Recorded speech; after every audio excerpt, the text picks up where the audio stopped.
currency all kind of came to a unique head during the Civil War. It's when actual paper money started with the Federal Reserve System, and that story is one for itself.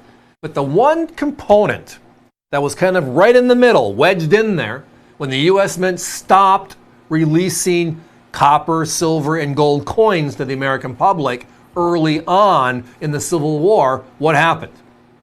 Well, what happened was local businesses stepped in, and they called them Civil War tokens. And many of them are unique, tied to a store in the middle of Pennsylvania, a store in Massachusetts, etc. Others were tied to cities. But the two most popular designs were the rah-rah of the North at that time. And that was Army-Navy and our American flag. Tonight, I got a limited number of each, so let's have some fun. So the U.S. Mint stops making coins, right? They just stopped making them. I mean, they're out there, but they're not released by the Federal Reserve into the public. So as a result, that's why you don't see a lot of 1861, 62, 63 dated coins at all from the U.S. Mint. But to make them feel like they were appropriate,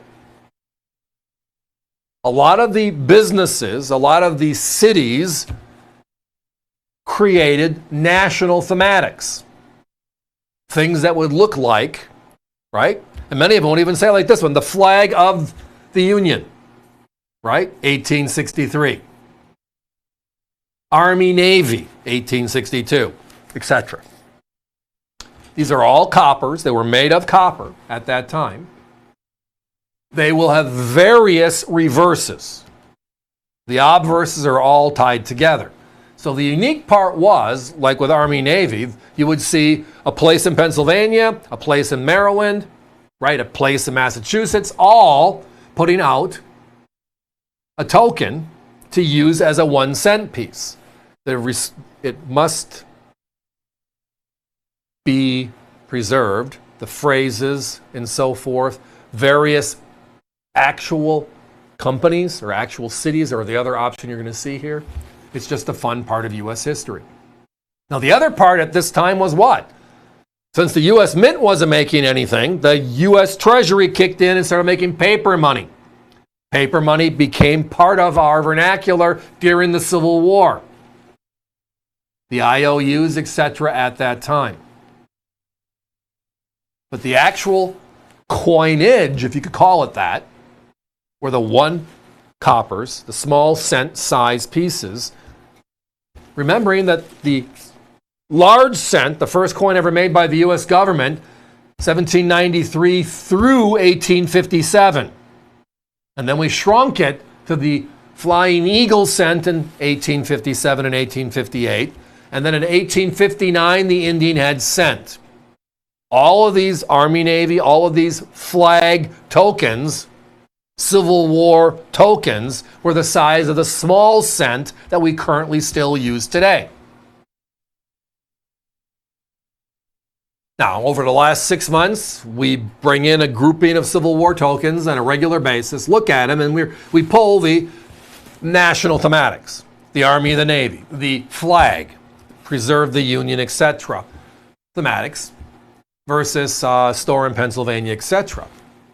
Our website has the others if that's something you are interested in. It'll just be under Civil War token. It'll just be a random piece. Tonight, however, you are going to get the Army Navy design if you ask for it, and you will get the U.S. flag design if you ask for it.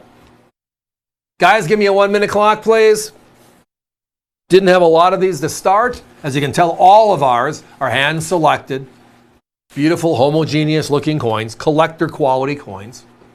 A competition, well, they have them. They all range between $65 to $75 each. So I can't say we're half the price, but we're really close, saving a lot. A lot.